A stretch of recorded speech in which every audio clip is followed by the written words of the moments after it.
Olá pessoal, meu nome é Ana Carolina, eu sou engenheira ambiental e responsável técnica pela empresa ESIM Resíduos Eletrônicos. Primeiramente, eu gostaria de agradecer o convite da instituição. É muito importante para nós da ESIM Resíduos Eletrônicos, como uma empresa nova aqui na região, estar participando deste evento e poder divulgar um pouco do nosso trabalho. O tema da nossa palestra hoje é resíduos eletrônicos e os desafios para a reciclagem. Para que possamos iniciar, primeiramente eu gostaria de demonstrar para vocês a diferença que existe entre o termo lixo e o termo resíduo. Então, quando eu me refiro a lixo, eu me refiro a algo que não tem mais utilidade para mim e por isso eu vou proceder com o descarte. É um termo que é muito comum e muito utilizado no nosso dia a dia. Então, eu digo que vou colocar o meu lixo para coleta, já separei o meu lixo, termos que nós utilizamos muito no dia a dia mesmo. Agora, quando eu falo em resíduo, eu já estou inserindo a possibilidade de reaproveitamento desse material.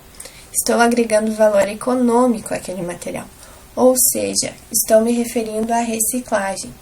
Esse termo é mais comumente utilizado na questão técnica, por ser realmente um termo bem mais amplo e abrangente. Então, por isso que durante a palestra nós nos referimos a resíduos eletrônicos e não somente a lixo eletrônico. Mas nenhum dos termos é incorreto, então não é errado também falarmos em lixo eletrônico. Aqui eu trouxe para vocês a definição de resíduos sólidos de acordo com a Lei 12.305 de 2010. Essa lei, ela estabeleceu a Política Nacional de Resíduos Sólidos.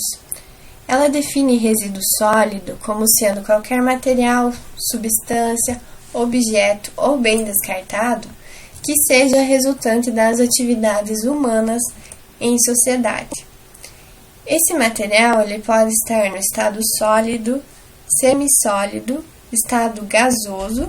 Gases contidos em recipientes também são denominados como resíduos sólidos. Por mais que possa parecer um pouco estranho, a lei também traz essa definição, assim como líquidos que não seja viável o lançamento na rede do esgoto ou então em corpos d'água, ou que exijam alguma solução diferenciada. Agora que eu já falei para vocês a definição de resíduos sólidos, de resíduos de uma forma geral, como nós poderíamos definir resíduos eletrônicos? Eu posso dizer que resíduos eletrônicos são aqueles produtos, partes ou componentes de equipamentos eletrônicos pós-consumo.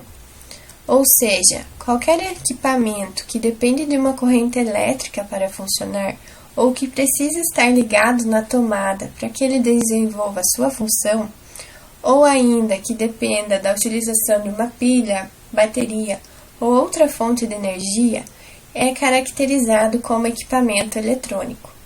A partir do momento que o meu equipamento se torna obsoleto e não tem mais utilidade para mim, ele se torna um resíduo eletrônico.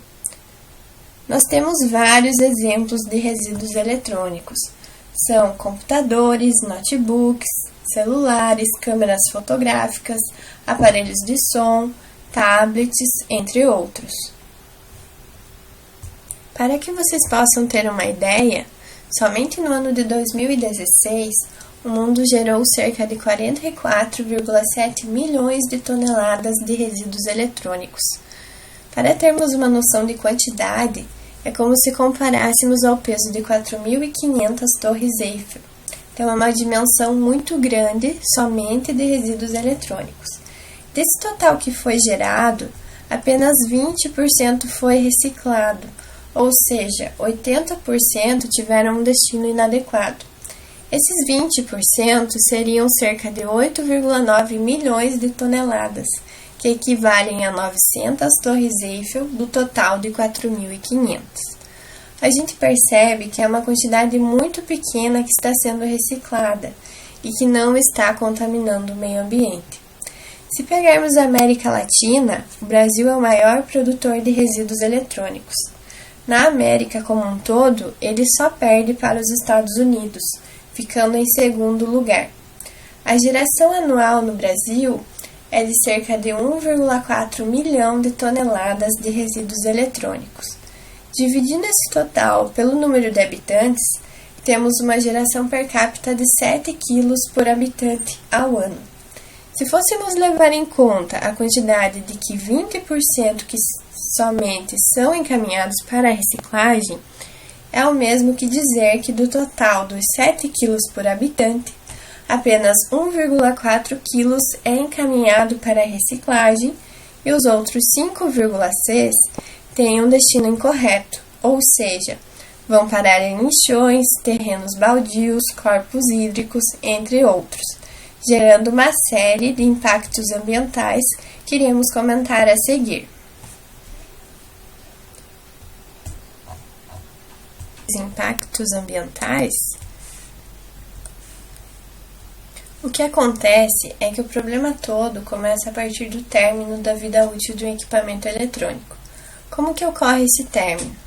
Pode ocorrer influenciado pelo modismo, ou seja, através da criação de novos produtos, os produtos anteriores acabam se tornando ultrapassados. Então, cada vez mais vão sendo lançados produtos mais atrativos, computadores com processadores mais potentes, mais memória, HDs com capacidade maior, tudo vai se atualizando e os anteriores acabam se tornando ultrapassados. Os programas começam a atualizar e a exigir cada vez mais processamento, e isso acaba nos obrigando a trocar de equipamentos com mais frequência. Outro fator que também influencia muito é o elevado custo do conserto. Muitas vezes compensa mais comprar um equipamento novo do que consertar o antigo.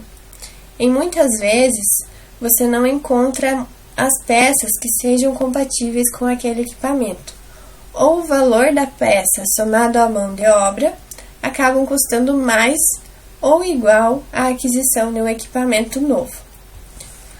O que acontece é que quando os produtos são planejados na fábrica, computadores, TVs, eles não são pensados para o momento do descarte.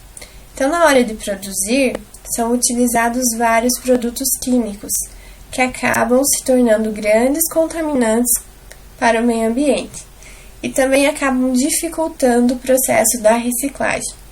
Por exemplo, as televisões, principalmente as mais antigas, aquelas de tubo, o plástico que as envolvem é produzido com anti-chamas.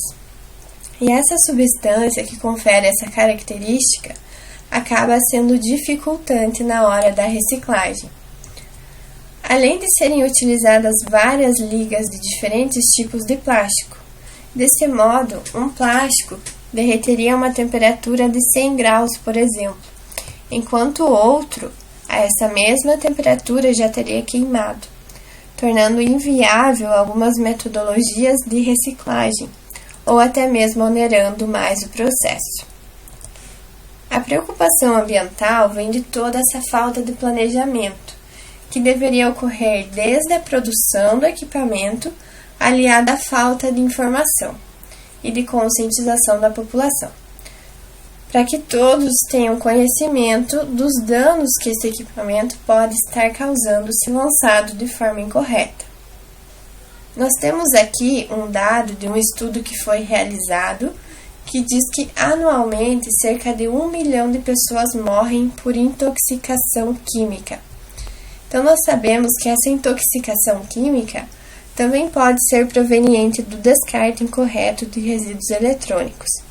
Sendo assim, nós dizemos que os equipamentos eletrônicos, sejam computadores, sejam celulares, são importantíssimos para o nosso dia a dia.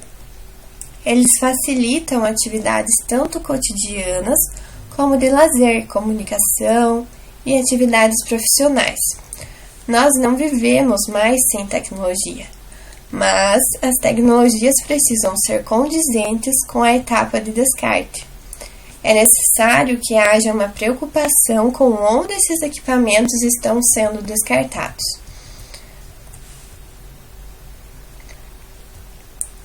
Aqui eu trouxe para mostrar para vocês o que acontece quando um resíduo ele é disposto no solo, sem nenhuma proteção sem estar em um ambiente que seja adequado para aquele tipo de resíduo. Ele acaba que, por ação da chuva, infiltrando as substâncias químicas que ele contém no lençol freático.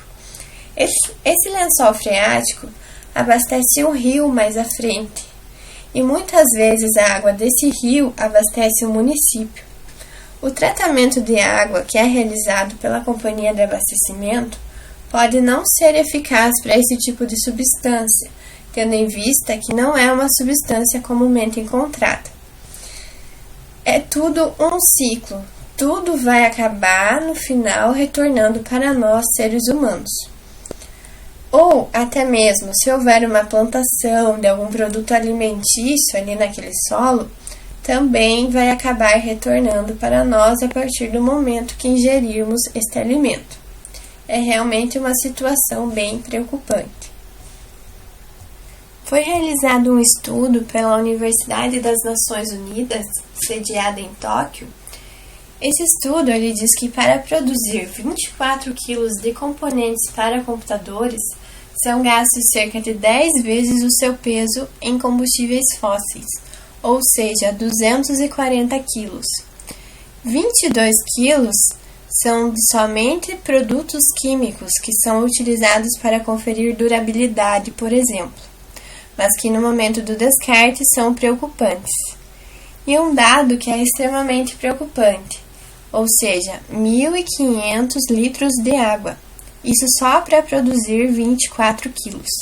Então, esse estudo ele concluiu que o peso ambiental de 24 quilos de componentes para computadores é de 1.800 quilos. É uma conta que não equilibra ali na balança, principalmente se nós tivermos uma destinação inadequada. Aqui temos alguns exemplos dos constituintes dos equipamentos eletrônicos. As placas de circuito impresso, elas estão presentes em praticamente todos os equipamentos eletrônicos, desde as geladeiras mais modernas até computadores, celulares. Nessa placa contém grande quantidade de chumbo e antimônio nas ligas, cádmio e também de mercúrio. Esses são elementos potencialmente perigosos, que depois eu vou demonstrar para vocês quais são os efeitos que eles podem estar causando na nossa saúde, além das suas características principais. Outro componente que nós temos são as pilhas e baterias. Elas estão presentes em praticamente todos os eletroeletrônicos portáteis. Como elementos perigosos, elas possuem níquel, cádmio, chumbo e mercúrio. Os tubos CRTs, os tubos de raios catódicos, também são um grande problema para a reciclagem. Eles estão presentes em TVs e monitores daqueles mais antigos. O que acontece? Em uma unidade de triagem, eles acabam ocupando um grande espaço, tendo em vista que são materiais volumosos e pesados. No interior deles, cerca de 18 a 24 do seu peso é composto por chumbo, que é uma substância totalmente contaminante. Além do chumbo, nós também temos antimônio e cádmio. A reciclagem desses tubos CRTs ainda é pouco realizada no Brasil. É necessário que se tenha uma câmara para estar cortando o vidro, do tubo através da utilização de um laser de forma isolada, de forma que não haja vazamento dessas substâncias para a atmosfera. Depois que é aberto o tubo, é sugado com a utilização de uma espécie de aspirador todo o pó contaminante que existe no seu interior. E esse material contaminante é enviado para um tratamento. O vidro, depois de descontaminado, pode ser reciclado. Ele é moído e pode ser utilizado na pintura das faixas de rodovias, deixando as faixas refletivas. Também é utilizado em empresas de cerâmicas, entre outras. Mas, infelizmente, ainda é um processo que é pouco realizado no Brasil. Como atualmente nós temos a saída da TV analógica e a entrada da TV digital, as pessoas estão trocando muitos televisores e isso acaba resultando em um grande passivo ambiental. Nós temos também os visores de cristal líquido, chamados LCDs, onde eles são encontrados em monitores, celulares, câmeras fotográficas, entre outros tipos de aparelhos que possuem tela. Só nesse visor de cristal líquido são presentes cerca de 20 substâncias perigosas distintas. As substâncias que mais aparecem nos resíduos eletrônicos são chumbo, cádmio e mercúrio. Essas três substâncias são metais pesados, ou seja, são substâncias químicas que não estão presentes naturalmente no nosso organismo. Então, independentemente da concentração e da quantidade que você é exposto, ela vai trazer um dano para a tua saúde, o que é diferente de outros metais que temos naturalmente no nosso organismo, como por exemplo ferro, zinco, entre outros. Outra característica dessas três substâncias é que elas não são biodegradáveis, o que significa que se lançarmos esse equipamento, ele estará liberando aquela substância e ela não se degrada naturalmente com o decorrer do tempo. Então, se eu lanço aqui em um ponto X, ele pode parar em um ponto Y com a mesma concentração. Ele não se dilui, não se degrada. Outra situação também é que esses elementos são bioacumulativos e biomagnificantes. Isso quer dizer que eles se acumulam tanto na cadeia alimentar quanto conforme o tempo de idade.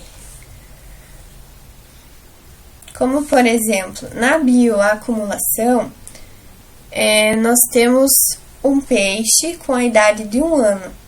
Esse peixe ele tem uma concentração de determinada substância porque ele foi exposto a essa substância, seja no lago ou no rio onde ele vive. Quando ele atinge 2 anos, ele vai acumulando uma quantidade maior dessa substância no seu organismo. Tanto que, quando ele tem 3 anos, nós podemos observar que a quantidade acumulada é muito maior, ou seja, os efeitos causados aumentam. A biomagnificação ocorre no nível trófico, ou seja, na cadeia alimentar. No primeiro nível, que seriam as algas, nós temos uma quantidade X de concentração.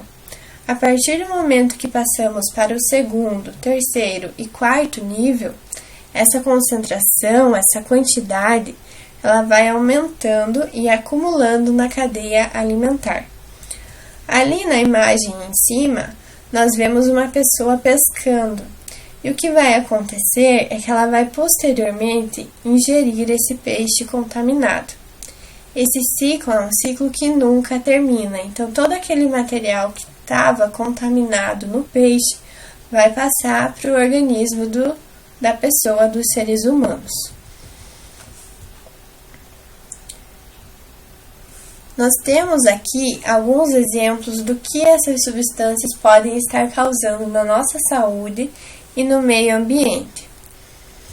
O chumbo, por exemplo, ele ataca o sistema nervoso central e periférico, sistema sanguíneo e rins dos seres humanos. Tem sido observados sérios efeitos negativos no desenvolvimento do cérebro de crianças. No meio ambiente, o chumbo se acumula e tem efeitos tóxicos agudos e crônicos nas plantas, animais e micro-organismos. O chumbo ele é encontrado, como eu mencionei, na solda dos circuitos impressos e em outros componentes eletrônicos, como tubos de raios catódicos, que são encontrados nos monitores e televisores.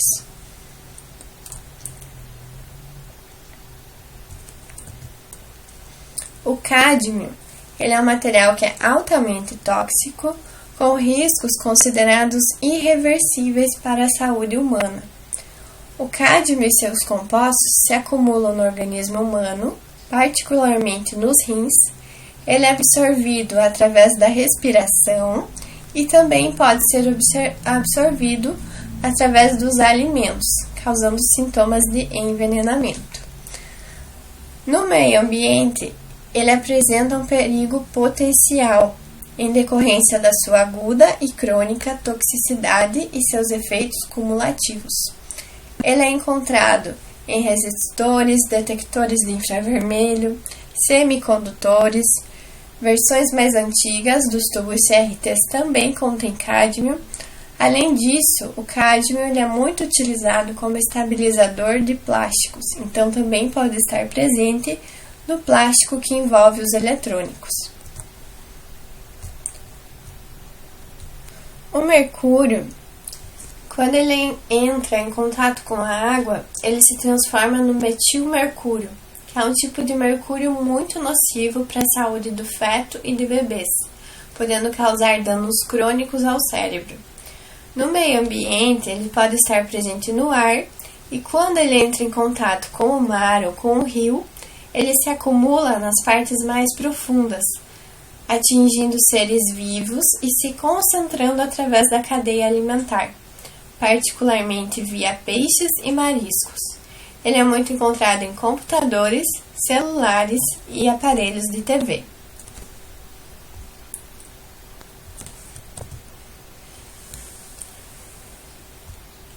Agora eu pergunto para vocês. Nós vimos que apenas 20% do total gerado de resíduos eletrônicos vai realmente para a reciclagem. E o restante, os 80%, vão parar aonde? Eu trouxe algumas imagens. Nessa imagem, nós temos um lixão com um grande depósito de resíduos eletrônicos. O que seria um lixão? Um lixão é uma destinação a céu aberto, sem proteção alguma do solo. No lixão, o que ocorre? Ocorre a contaminação do ar, do solo, da água. Então, não há nenhum tipo de controle. E, além de tudo, o lixão não é um local isolado. Então, ele tem acesso de pessoas. Muitas pessoas podem transitar, andar por ali, muitas vezes buscar um material que agregue valor para elas e estar se contaminando ali naquele meio. Lá ao fundo da imagem nós vemos uma queimada, então isso agrava ainda mais a questão da poluição atmosférica. Nesta imagem nós temos os tubos CRTs ali também expostos numa espécie de lixão, então causando grande contaminação. Aqui nós temos uma espécie de uma plantação de tubos CRTs, então você imagina os danos que isso pode estar causando para o meio ambiente. Aqui nessa imagem nós temos um caso muito comum. Então, muitas vezes, o que acontece? As pessoas estão acostumadas a gerar os seus resíduos, sejam recicláveis, orgânicos, e destiná-los para a coleta. Então, o que elas fazem? Elas colocam na frente de suas residências. Mas o que acontece? O resíduo eletrônico, ele não tem características de um resíduo comum, ou seja, não é um resíduo que toda a população gera e que gera na mesma quantidade, ou em quantidade similar, como ocorre com o resíduo comum, o resíduo orgânico e reciclável. E esse resíduo, de acordo com a lei, não é de responsabilidade da prefeitura.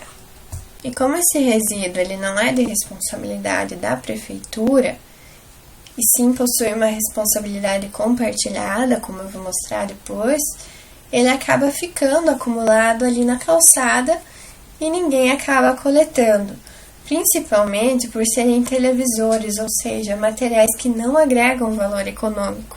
Então, dentro dos televisores, existe uma placa eletrônica, mas de um valor menor comparado com as placas de computadores, e o grande problema são os tubos CRTs, que possuem custo de destinação, além de serem grandes contaminantes. Então, isso é muito prejudicial, porque pode acontecer de uma criança estar passando ali, uma pessoa esbarrar nesses monitores, acabar quebrando e liberando todo esse material para a atmosfera.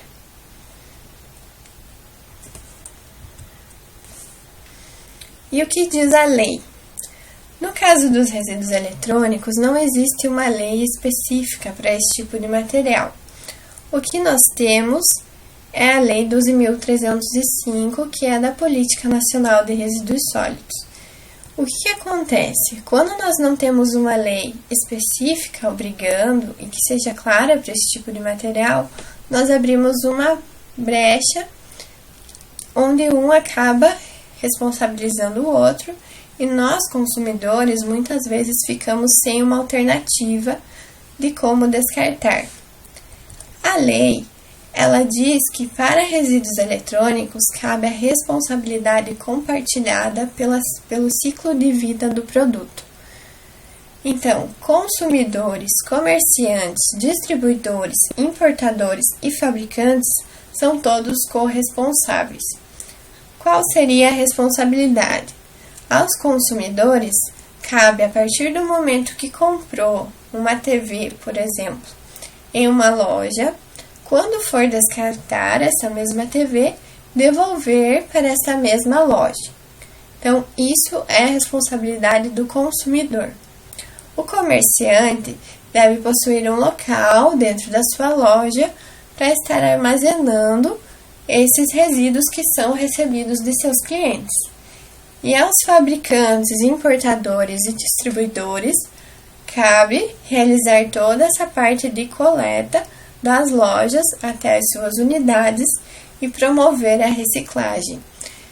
Então, o fabricante ele pode tanto ter um setor na sua empresa que realize a reciclagem, ou pode terceirizar essa reciclagem a partir de uma contratação de uma empresa que trabalha especificamente com isso. A lei, ela traz a questão da logística reversa obrigatória para esse tipo de resíduo. Então, o que acontece? Na logística comum, o produto passa do fabricante para o comerciante para o consumidor.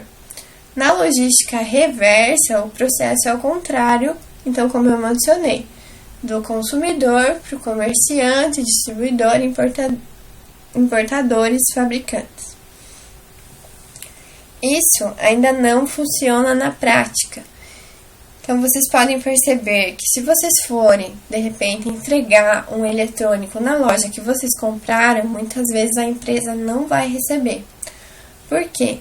Porque ainda não foram formados os acordos setoriais entre todos esses responsáveis. A logística reversa, ela já funciona muito bem, por exemplo, no caso das embalagens de agrotóxicos. O agricultor, quando ele vai comprar uma embalagem nova, ele precisa levar a embalagem do agrotóxico, do componente que ele utiliza, para poder realizar essa compra. No final do ano de 2017, o Ministério do Meio Ambiente ele abriu uma consulta pública online através da resposta de um questionário destinado especificamente para empresas do ramo de eletrônicos, com o objetivo de estar criando normas para o controle de uso de substâncias perigosas na produção de equipamentos eletrônicos. Essa consulta também pode estar visando a questão dos acordos setoriais e de criação de uma legislação mais específica para resíduos eletrônicos. Diante de toda essa problemática, em 2016 foi criada a empresa ESIM Resíduos Eletrônicos. Ela é pautada pela Política Nacional de Resíduos Sólidos e realiza a coleta e triagem de diversos materiais eletrônicos, que são encaminhados para a destinação ambientalmente correta, junto a empresas licenciadas, visando e garantindo o desenvolvimento sustentável. A empresa, ela possui licença ambiental, fornecida pelo Instituto de Meio Ambiente de Santa Catarina, o IMA. A licença ambiental, ela garante que a empresa tome certos cuidados. Então, para se ter uma empresa na área de resíduos eletrônicos, de triagem, é necessário que se faça em um ambiente fechado, então com um piso sobre o solo, piso impermeável, com uma área coberta, então o material não pode estar exposto à chuva, por exemplo. Nessa licença, existem uma série de condicionantes que a empresa deve cumprir, além de apresentar o MTR, o Manifesto para Transporte de Resíduos, que é um documento que vai acompanhado da nota fiscal. Então, toda vez que sai um material da empresa, seja um rejeito que vai para um destino final, um tratamento, ou seja, um produto, que são os resíduos já triados, como por exemplo placas, que são comercializadas junto a empresas parceiras, ele deve ser acompanhado desse manifesto. Nesse manifesto vão informações de quem foi o gerador, quem foi o transportador e também o destinador. Então, é uma forma de amarrar com que todos esses 3 componentes tenham suas responsabilidades cumpridas e sejam empresas que possuam também licenças ambientais. Além do MTR, a empresa ela precisa entregar um relatório anual para o Instituto. Nesse relatório, vão todos os resíduos que entraram na empresa, então através de um controle, de uma pesagem, e também os resíduos que saíram da empresa e qual foi a destinação de cada tipo de resíduo. A ESIM, apesar de ser uma empresa bastante nova, ela já tem a sua preocupação, o seu compromisso social. Ela é parceira da Uniuv no projeto de reutilização do lixo tecnológico. Nesse projeto, os alunos de sistema de informação, eles realizam a coleta de alguns materiais a partir dos nossos pontos de coleta. Essa parceria ela promove a questão social, tendo em vista a missão do reaproveitamento de todos os resíduos que são destinados nesses pontos de coleta e a doação dos equipamentos em funcionamento junto a entidades beneficentes e da assistência social. Aqui na imagem, um dos laboratórios que foi doado para uma instituição de ensino. Então, através dessa parceria entre a empresa ESIM Resíduos Eletrônicos e o projeto de reutilização do lixo tecnológico da Uniuv. Nós temos uma parceria também com a APAI. A APAI de Caçador é um ponto de coleta.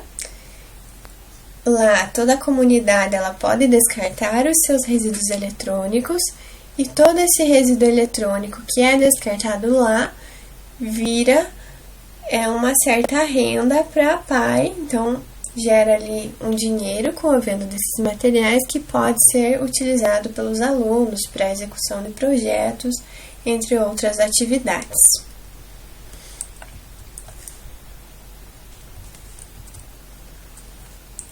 Ok, eu tenho lá na minha casa vários celulares velhos, um emaranhado de fios, carregadores. Eu não sei porque eu tenho tudo isso guardado, mas eu tenho. Então, eu vou fazer uma faxina. E como que eu faço para descartar esse material, para descartar corretamente? Eu sei que a ESIM é uma empresa responsável, uma empresa que possui licença ambiental, e que se eu descartar com ela, vou estar com a minha consciência limpa. Agora, como que eu faço para descartar?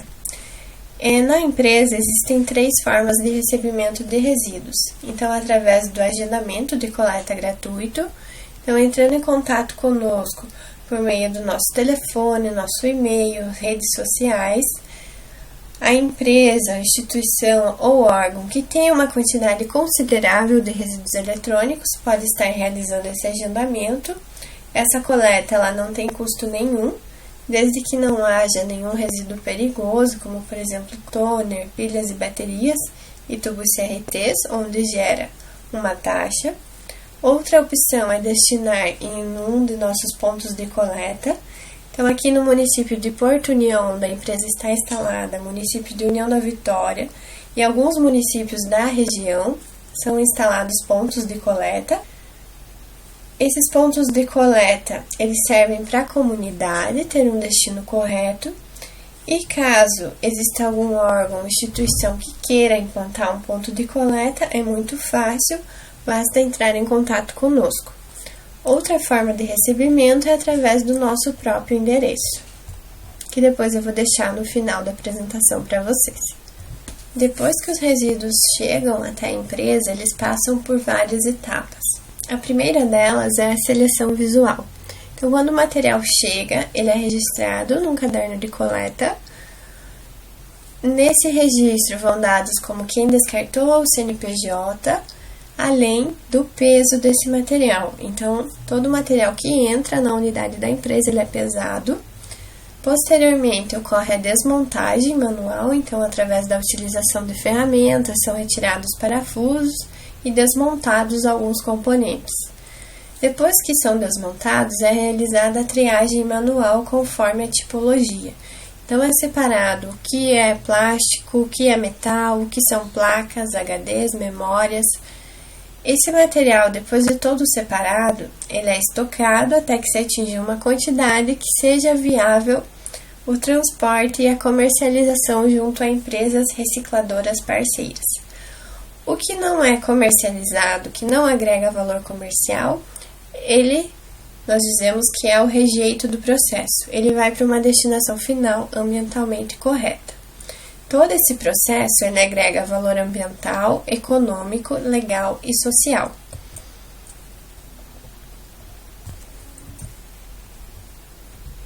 Resíduos eletrônicos, eles possuem duas formas de destinação. Então, uma parte é encaminhada para a reciclagem e o que não pode ser reciclado, como por exemplo, toners, tubos CRTs, que muitas vezes não é viável a reciclagem, e também pilhas e baterias, eles possuem uma destinação final. A reciclagem, propriamente dita, dos eletrônicos, ela é realizada somente fora do país, então em países como Japão, Estados Unidos e Suíça.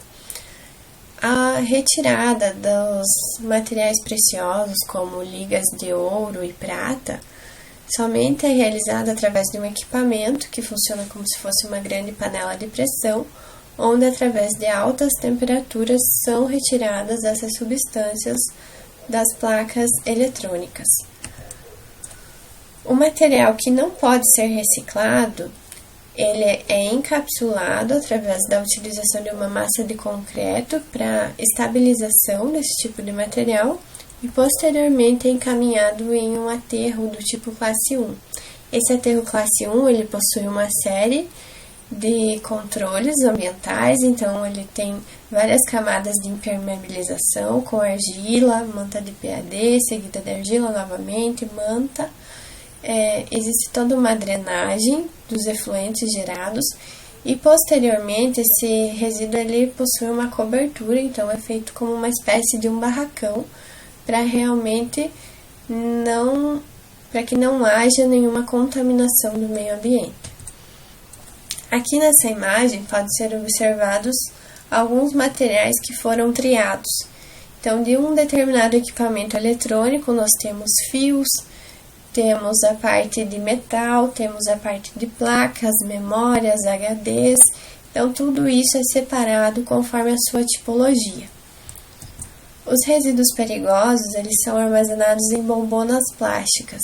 Essas bombonas, elas devem ser fechadas para que não haja liberação de nenhuma espécie de substância química para a atmosfera. Os tubos CRTs, eles são armazenados de uma forma que não haja quebra durante o transporte até a destinação final. Eu comentei sobre o problema do plástico, de que existem várias ligas em um mesmo plástico de um equipamento, que dificulta a reciclagem. Aqui no município nós encontramos uma empresa que fabrica madeira plástica, e essa empresa ela recebe vários tipos de plástico no seu processo. Então, independente do tipo de plástico, vai tudo para o mesmo processo. Esse material, ao final, ele é prensado, é adicionado uma certa quantidade ali de serragem também, e gera um material que é totalmente resistente às intempéries e que dura muito ao longo do tempo. Os nossos serviços. As empresas, órgãos e instituições, nós disponibilizamos um serviço de agendamento de coleta, que é feito de forma gratuita, e também emitimos o certificado de destinação correta de resíduos sólidos. Aqui eu trouxe o exemplo desse certificado. Então, no certificado vai o nome da empresa que destinou, CNPJ e a quantidade descartada. Esse certificado ele serve como um amparo legal para que as empresas tenham como comprovar que realizaram o destino correto dos seus resíduos. A comunidade ela pode levar os seus resíduos até um dos nossos pontos de coleta, que, como eu comentei, estão todos distribuídos na região. Aqui duas imagens. Então, ao lado esquerdo, nosso ponto de coleta anterior, nós utilizávamos a madeira plástica, que era fabricada a partir do plástico dos equipamentos eletrônicos. Ali onde estão colados os adesivos, era formado pelo visor, uma placa de acrílico que existe nos monitores da LCD. Os parafusos também eram todos utilizados dos equipamentos eletrônicos. A pintura ela era realizada através dos resíduos que ficam nos cartuchos de tinta.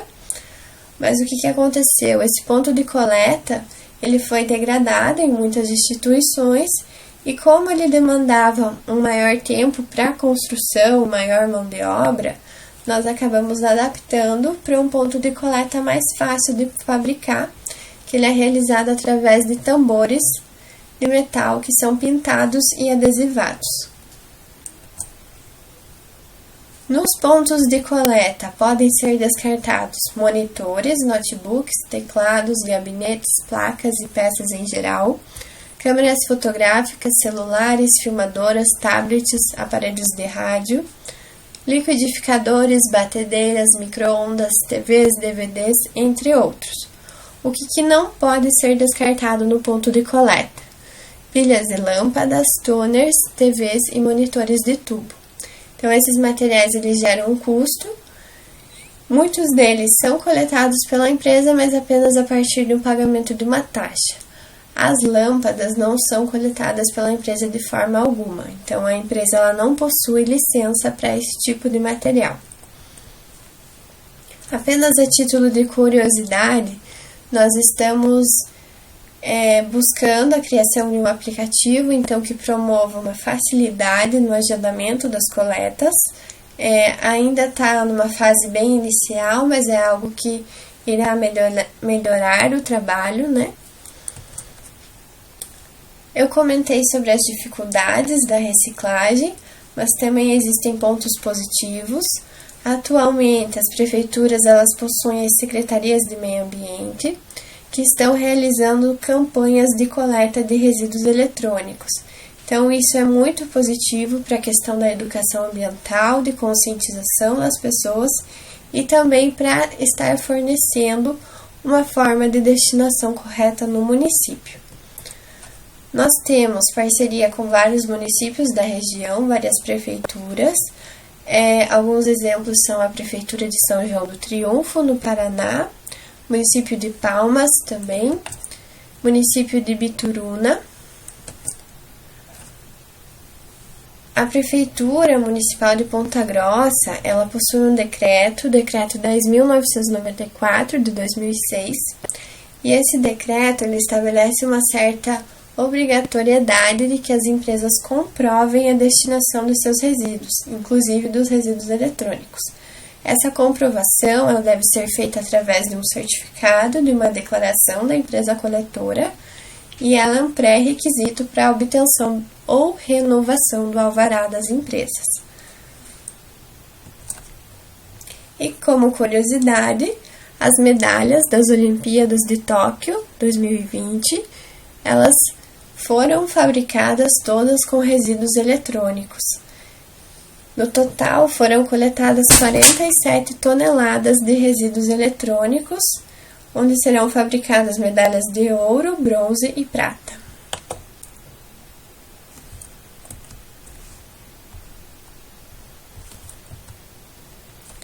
Como mensagem final que eu gostaria de deixar para vocês: quando você joga o seu lixo fora, repense o seu fora, estamos todos dentro. Aqui eu deixo então o nosso contato, nosso telefone, e-mail, Nós estamos presentes também nas redes sociais, através de Facebook e Instagram, e o nosso endereço físico localizado no município de Porto União. Qualquer dúvida que vocês tenham ou formação de parceria, é só entrar em contato conosco. Muito obrigada!